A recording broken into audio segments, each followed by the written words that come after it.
one.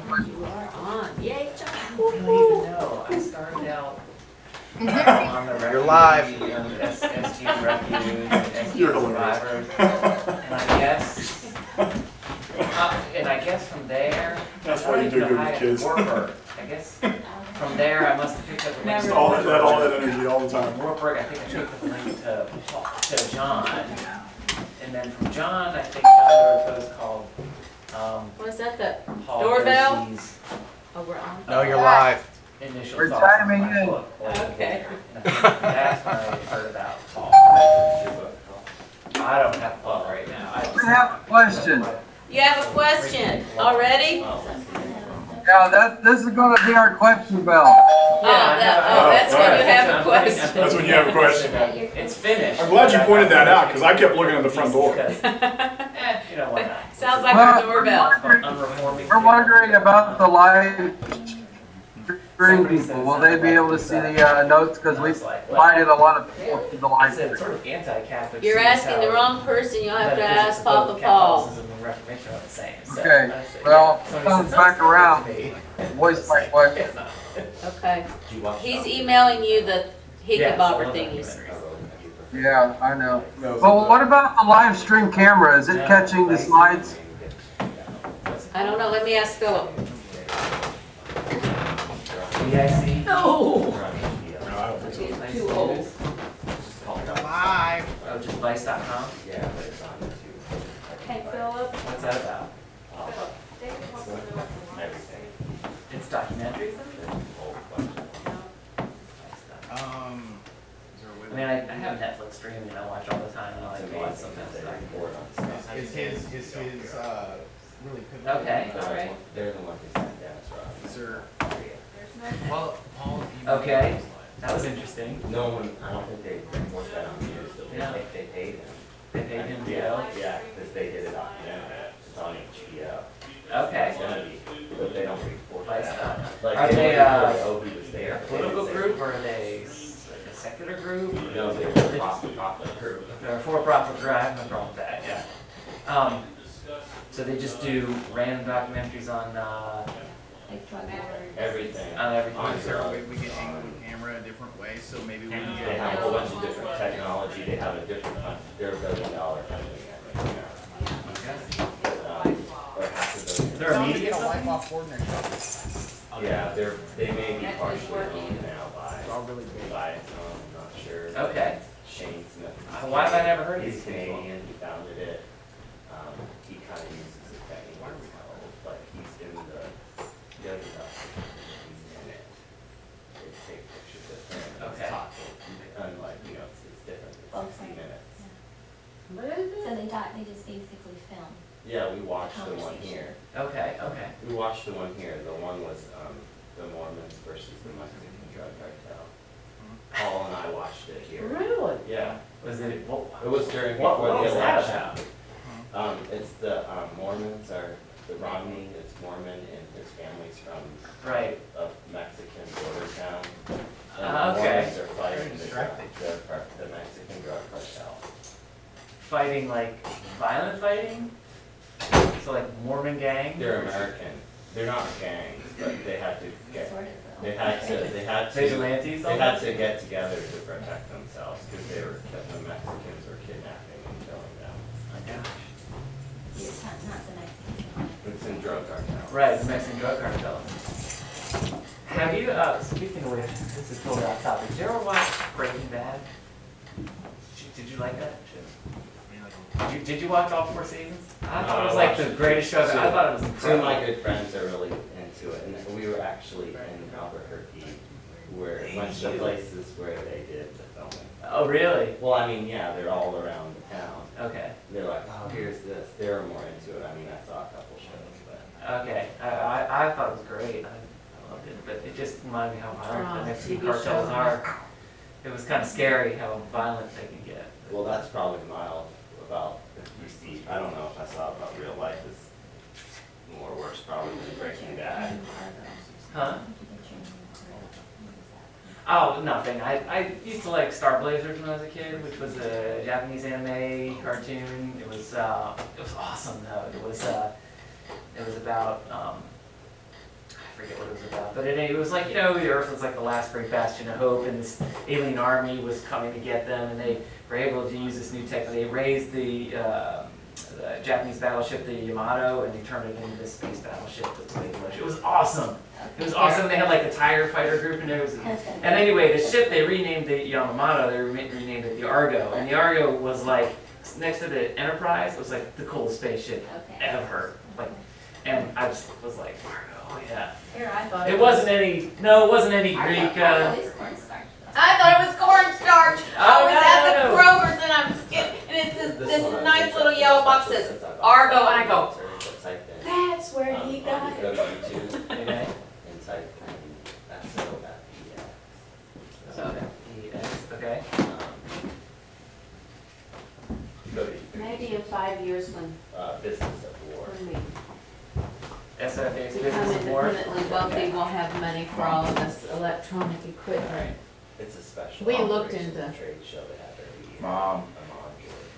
Oh my God. Totally notes about, but I should say, I mean. So like, if I take this, is the government gonna come knocking on my door and asking Well, I work questions for the like? Air Force and have security clearance to have them come and.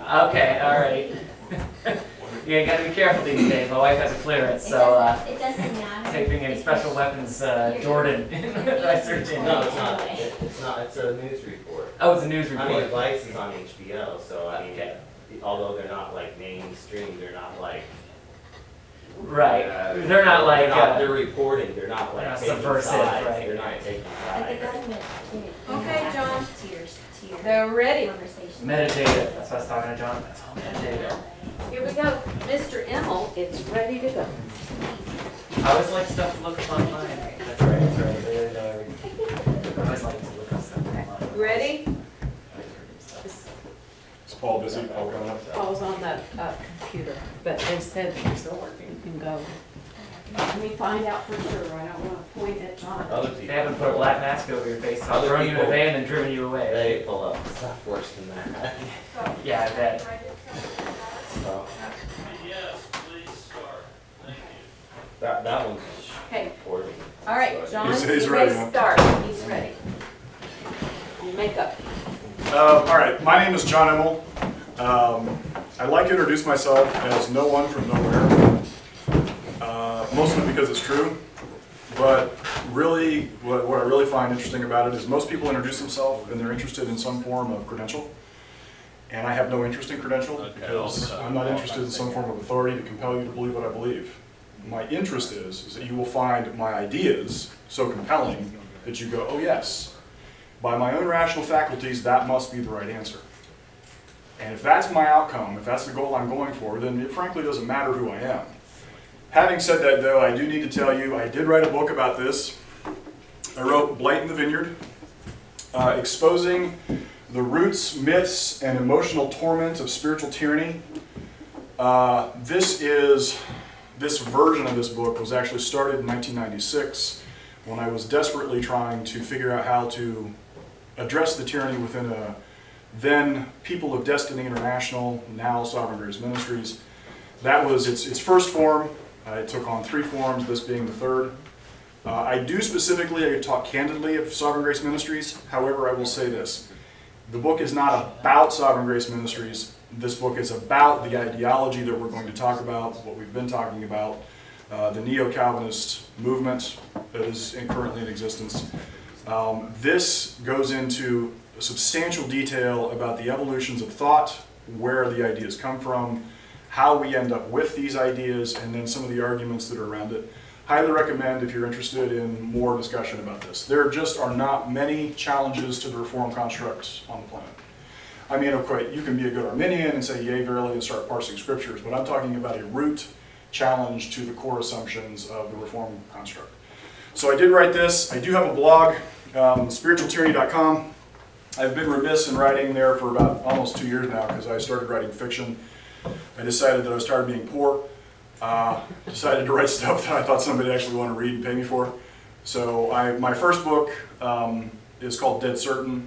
It's on Amazon. Actually, both of these are on Amazon and Barnes & Noble. You can order it from there. My goal with Dead Certain was to have a blast, no pun intended, with shooting lots of zombies. It's a zombie apocalypse, but it's a fun read, and dead certain, my fiction name, my alter ego, is J. Lorin, J.Lorin. And if you're interested in zombies and the zombie apocalypse, and don't mind that it's not rated Christian PG-13, you'll have a blast reading. Brief editorial note from last year. I quoted a song called Living on the Edge, and I gave credit for that song to Mick Jagger. It's actually not Mick Jagger, it's Steven Tyler. My editor, she caught it. She told me after, of course, I'd done it. So I had to tell everybody, sorry Steve, didn't mean to screw up your song, but you know, guys with big lips, they all look the same, right? Okay, that was some very politically incorrect humor. So, we have actually talked a lot about the challenges before us. And it's a pretty big deal, and I understand our obsession. I understand why we're trying to impress upon people. The scope of this issue is vast. I understand why we've done this.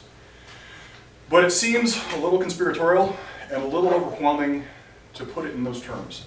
When we start talking about Plato, him being a pagan, and oh my goodness, John Calvin, what did he preach? And it starts to come off as if we're trying to find the boogeyman in bad places.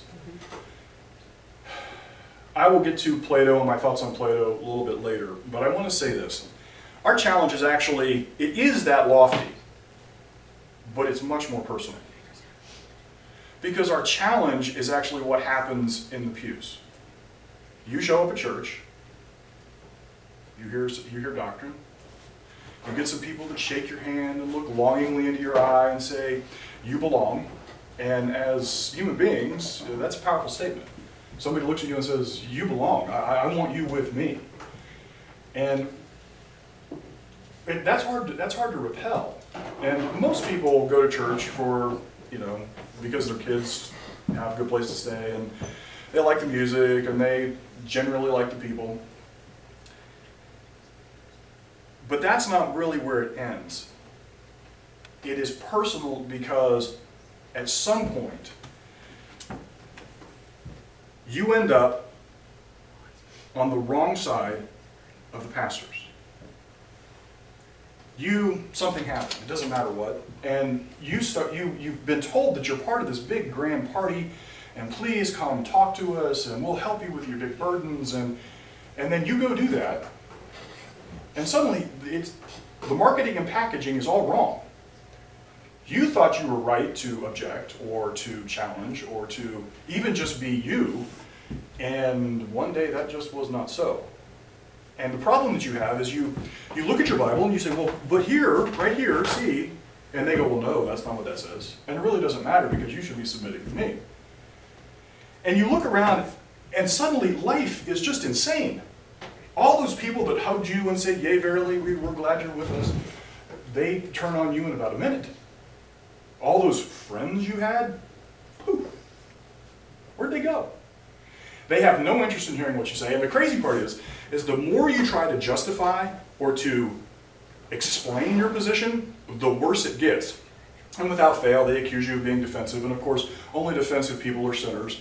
You couldn't possibly, if you were really humble, you wouldn't dare, walk down this line of self-defense, which is really stupid because they're also telling you justify yourself, justify yourself, justify yourself.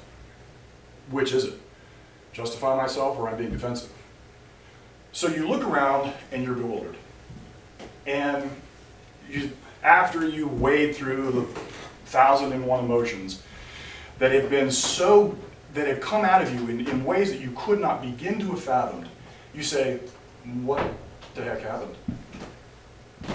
God's church is not supposed to be this way, we tell ourselves. And yet here we are, dead square in the middle of a conflict that is almost unintelligible. Well, of course, with the blogging world, these types of experiences within Christianity have been going on for generations upon generations. But in the modern age, of course, the blogging world, the internet, gave us the ability to start comparing notes. And individuals were suddenly able to say, you know what, this happened to me. And somebody else said, you know what, that exact same thing happened to me. And so on and so forth, until one day we looked around and we said, wait a minute. There is a systemic problem here. And people are now in that place. This is where we sit within Christianity. We know we have a problem, so now we're saying to ourselves, so how we understand we've got a conflict. We can't figure out what the problem is. And of course, the explanations are run the list. It's the doctrines of men. This one always kills me. All doctrines are doctrines of men. God does not come down here, stand up in the public square and start talking. It's all doctrines of men. Everybody is standing around all the time talking about the content of what they think and proclaiming that in general to the masses. So what we're really trying to say is it's not authentic. If it were true Christianity, true doctrine, we wouldn't have a problem. That doesn't really solve the problem because, like I said, everybody is doing that all the time. God is testing you. Well, this is a fabulous one. So basically what you're ultimately saying to me is that reality, the manifestation of reality, is God's intent. So what then? I shouldn't solve the problem? Well, all churches have their problems. This is a Sovereign Grace Ministries classic. They like to pretend that people fussing over the color of the carpet is somehow necessarily the same thing as a child being molested and the pastor covering up and refusing to let the parents go to the authorities. As if there is a moral equivalency there. And then last, of course, the tried and true get out of sin free card is we're all just sinners. We can't really fuss and moan about the fact that somebody's done bad things. You know, we're all sinners, as if there is an utter moral equivalency between a psychopath and your average pastor in the pulpit. No, wrong. And then, of course, we start digging around in our doctrines and we start saying, well, it's a failure of polity. If they had the right government structure, then these bad things wouldn't happen because we would have checks and balances. And of course, Christians have come to believe that the nature of checks and balances really, the nature of check and balance is really designed to restrain our sinful appetites and desires. And so that's what would make, if we had better government structure, that would prevent these bad things from happening. Never once realizing that all governments are always in service to a series of values. And so it doesn't matter the structure you put in place, ultimately at the end of the day, if you have the same values, you will continue to govern towards those values.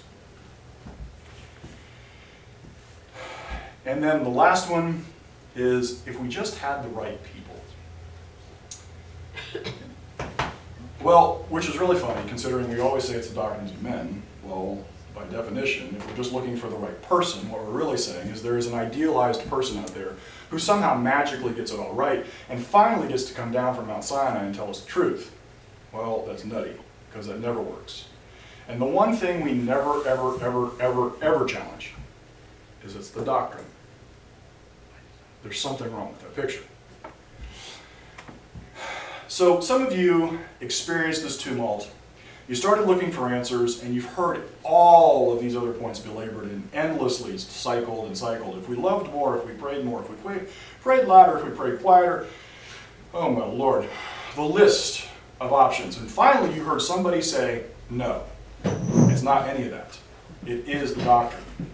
You heard a guy by the name of Paul Dose that said, no, it's the doctrine. You heard a guy by the name of John Immel who said, no, it's the doctrine. That's the problem. And it's not just a problem, it's evil. Now that one's a big one for a lot of people, because they want to sustain some kind of moral equivalency between doctrines. That is, as if, well, it's got some good ideas, but there are some things here that are good. These guys aren't all black, from top to bottom. And so we want to parse it out. We don't want to take a position on the content of what they teach.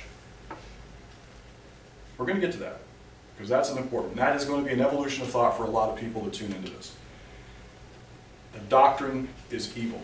It is fundamentally and substantively hostile to human existence.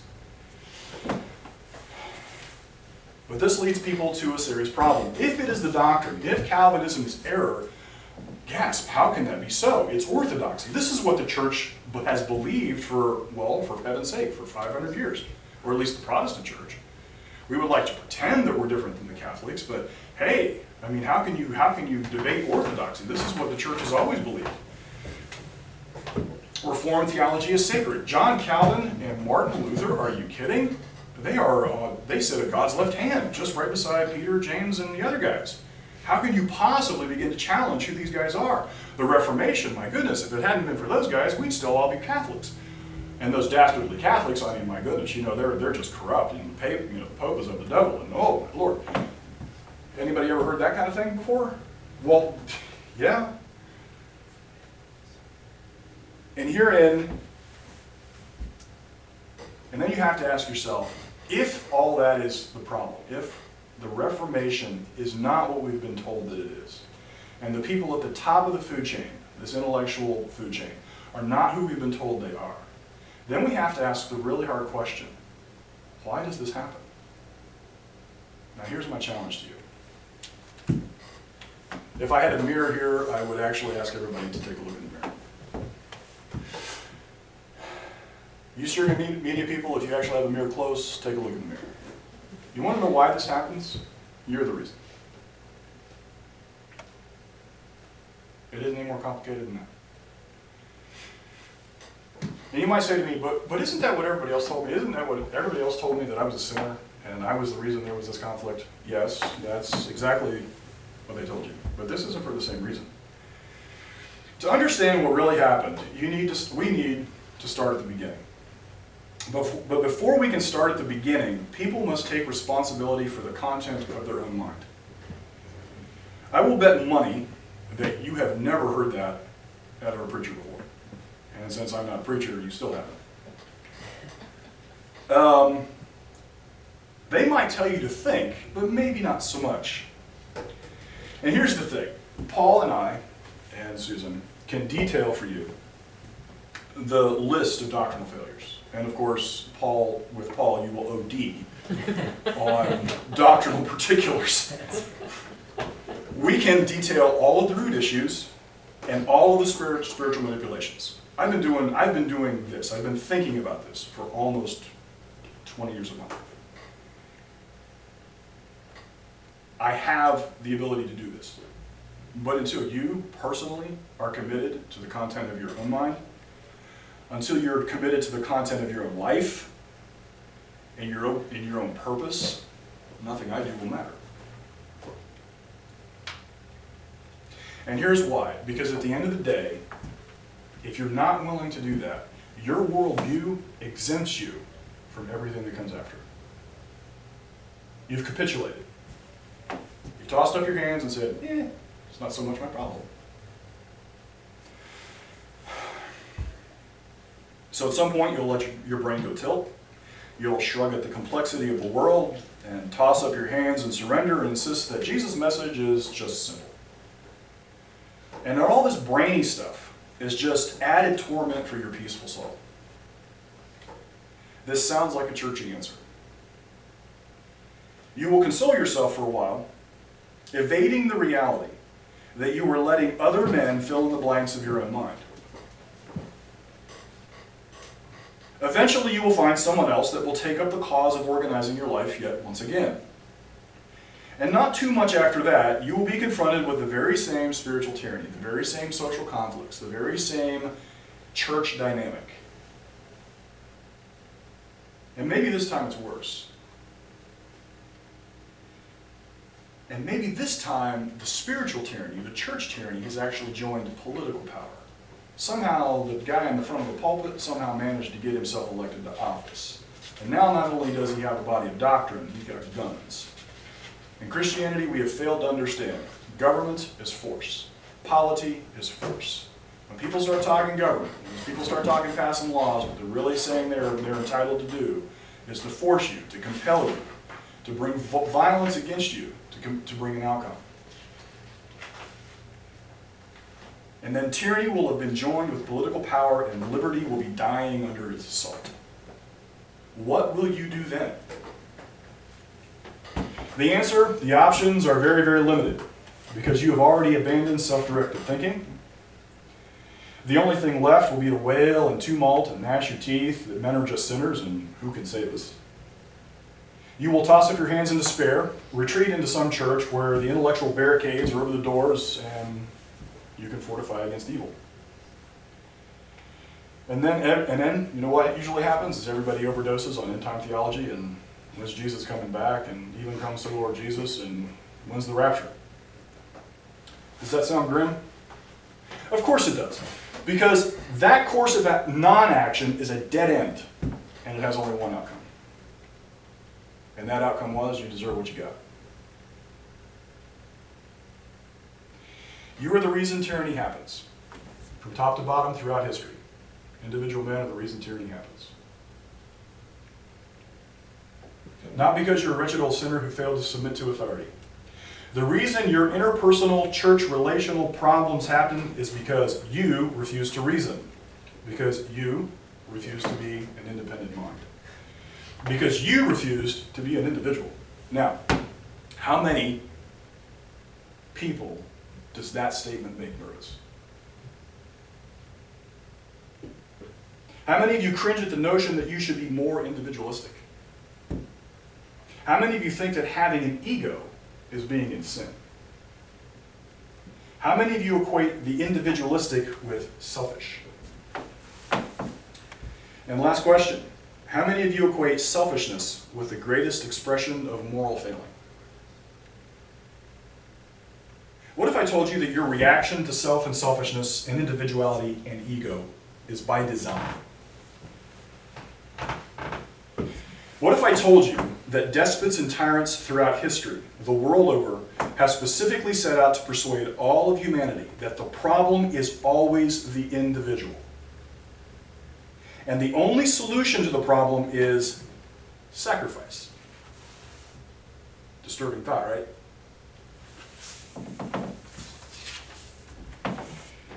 So now we get to think. Let me make some arrangements here.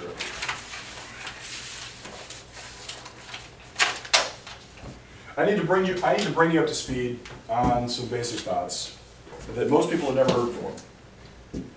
For those of you who follow my blog, spiritualtyranny.com, and have read Blight in the Vineyard, of course, you will recognize pretty much all of this. This is the substance of what I talked about. And I need to make sure this actually works.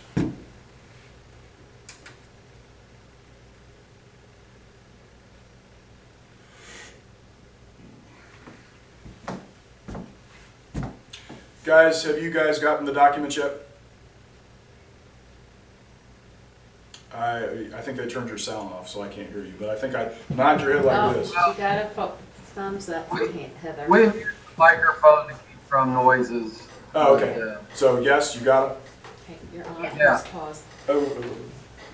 Watch slowly.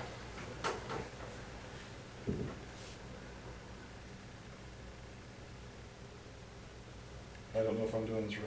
So you have to go previous. And previous.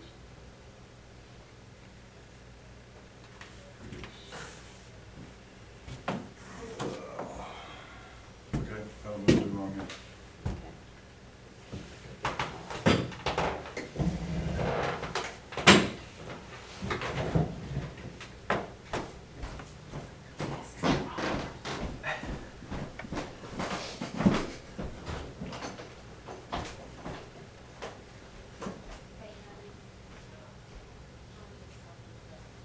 I'm not getting any action out of it at all.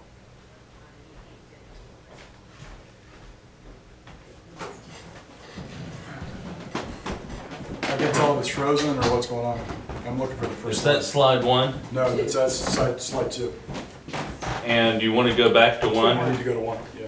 Okay. But I'm not getting any action out of it at all. There it is. That's 5, 6, 7, 8. Okay, one moment, There it There it please. is. There it is. It's Oop, down. oop. That's it. Okay, is that it? That's the one. Yes. All right. Now all you have to do then is click next when Yep. you want to. Okay, this is my utterly self-aggrandizing attempt at writing my own gospel. Gospel according to John Immel. You guys have it. It's slide 1. Here is the gospel according to John Immel 3, verses 1 through 3. All people act logically from their assumptions. It doesn't matter how inconsistent the ideas or insane the rationale. They will act until the logic is fulfilled. Therefore, when you see masses of people taking the same destructive actions, find the assumption and you will find the cause. Next, provided I do this right, yay. Pause. Do I still have to say pause or just that? Mhm. Okay. I want to break this down. Verses 1, here is the underlying logic of the verse. Assumption plus logic equals action. Verse 2, faulty logic, erroneous rationalizations are still ideas that flow from one to the next, until they get to an outcome. That's important. Just because something is rational doesn't mean it's not wrong. When I'm saying rationality in this context is man's faculty, his cognitive faculty, how he integrates his ideas in his head. Does that make sense? Yes? No? Tell me I'm crazy? The logic here, bad ideas still follow from one to the next. Verse 3, mass action, and it's advancing. Why is it advancing? I don't want it to advance. Mass action plus destructive outcomes equals common premise. And let's see if it'll actually rotate back to the first. Go back.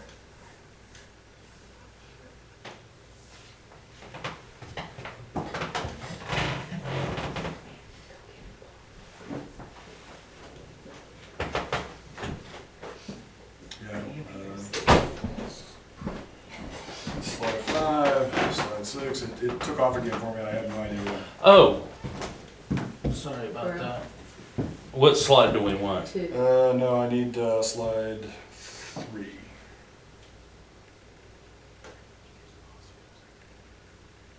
Okay, and you're just hitting next, right?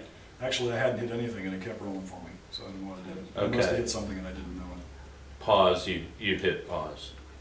And it took it off pause. Okay. Okay. What slide do you need? Yeah. Right there.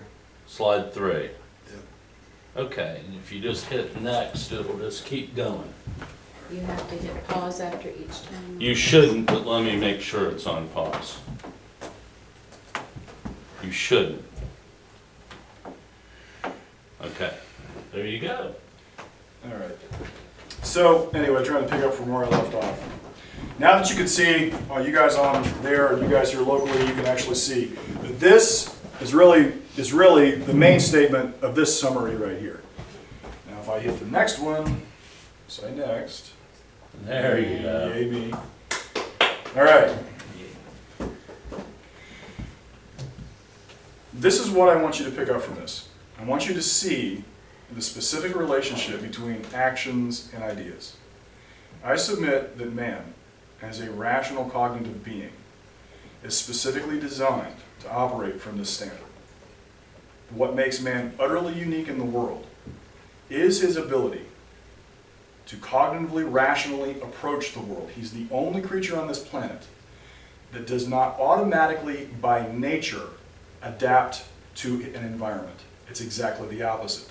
Man must adapt his environment to nature, and the only way he does that is by reason, by his cognitive faculties. So once you understand that the nature of man's existence requires him to integrate ideas, then it becomes amazingly simple to understand that the integration of ideas is what he is always after. He's always trying to figure out how to take his ideas and put them together like this. Now, most people, unfortunately, have a big basket in their head, and they toss this idea and this idea and this idea, and they kind of shake it up, and then when, whenever it happens, they'll pull an idea out and go, this is a good one, and then they'll kind of sort of act on it. And then it gets a little dangerous when they actually start pulling 2 or 3 ideas out. It doesn't matter that they're mutually exclusive, they'll kind of try to force fit them together. And like a puzzle, they're always kind of jagged edges always hanging out. And they look at the world, and it still makes no sense to them. And never once does it occur to them to go back and check their premise. What is your assumption?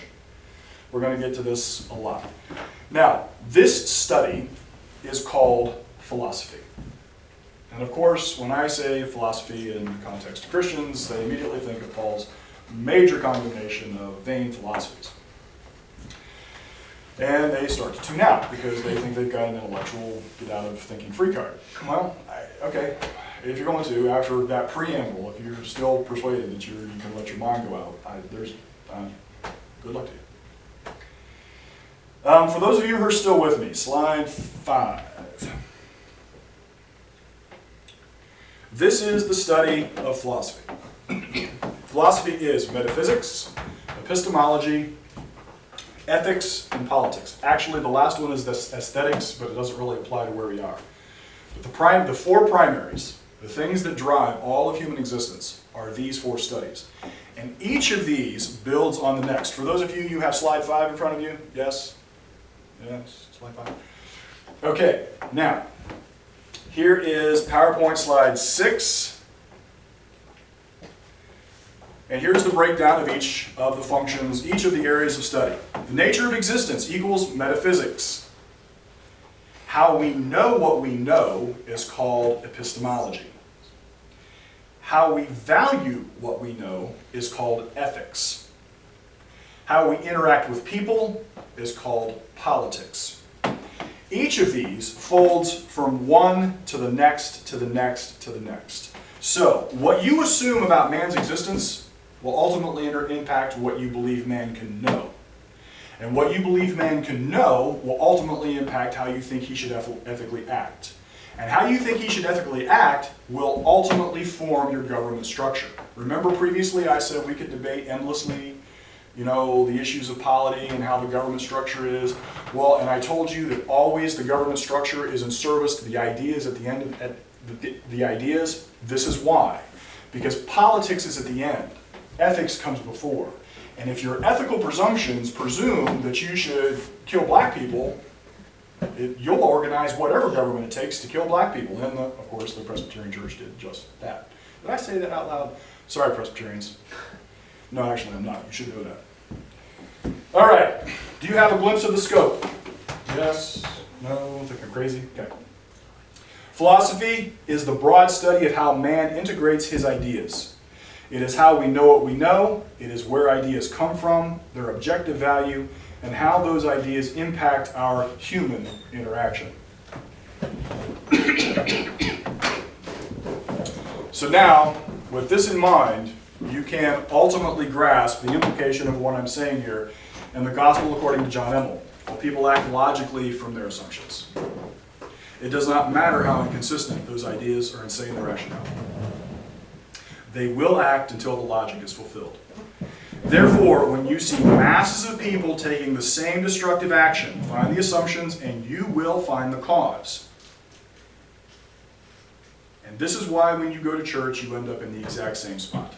You find masses of people taking the same action. If you find their assumptions, the roots of their ideas, you will find the cause of their actions. So my goal last year was to introduce the systemic nature of human thought. And to illustrate how this system dynamic impacts human action. And without this mindset, without understanding the system dynamic of human thinking, it's almost impossible to understand what's happening. To be sure, without this intellectual tool, no specific doctrinal discussion will matter.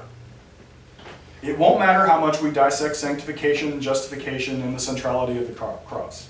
It won't matter how many scriptures we stack up in service to our pet doctrines. It won't matter how much we rail against misplaced church government, presbytery, democracy, papacy. Ladies and gentlemen, that has been done over and over and over. Council after council, synod after synod, inter-Nicene fight after inter-Nicene fight. And yet the church is a slow motion train wreck of tyranny and counter-revolution. I'm going to say that again. Church history is a slow motion train wreck. It is not hard to see. This isn't happening fast. If you make even a cursory study of the evolutions of Christianity from effectively the mid-2nd century to about 1200, just a train wreck of disaster and bloodshed and tyranny and counter-revolution. Now let me put this in church speak. Or said another way, church history is an endless cycle between legalism and revival. Revival in this instance is really nothing more than the return of life to revive what is actually dying. And the body politic continues to die because it keeps cycling through these same tyrannical ideas. But we have never broken out of the cycle because we have never understood the method underlying the madness.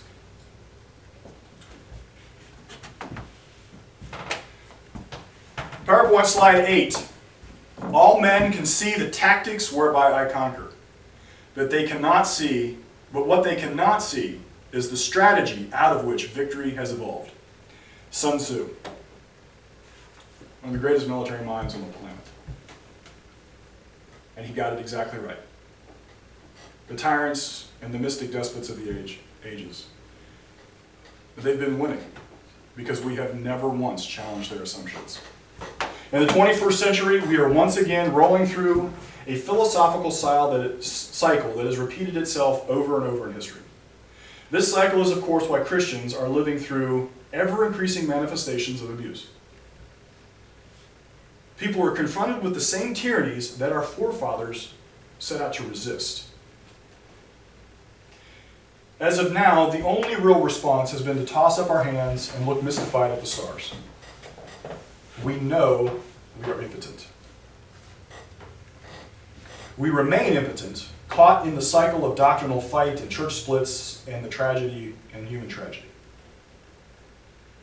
All we can do is wail about human depravity and mumble feebly about needing more faith. Pray harder, sacrifice more, blah, blah, blah. I tell you the truth. The answer to why this is happening is as easy to diagnose as the common cold. But the first thing we must do is dare to take responsibility for the content of our own minds. Mystic despots have ruled the world with portents of disaster for anyone with the ambition to live life beyond the substantive, beyond the subsistence, beyond the mediocre. Remember what I said above? And here's where you come in.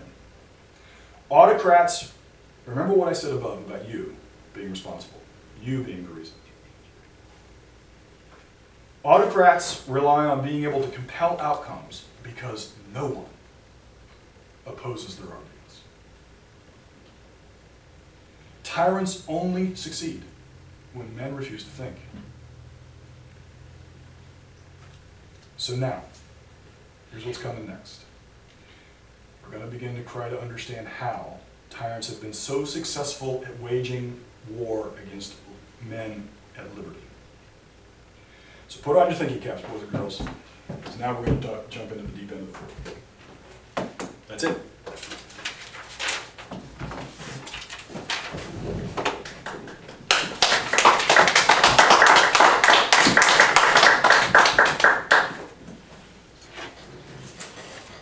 Do we get a life jacket at this point? Question. We have a question. Yes, that safety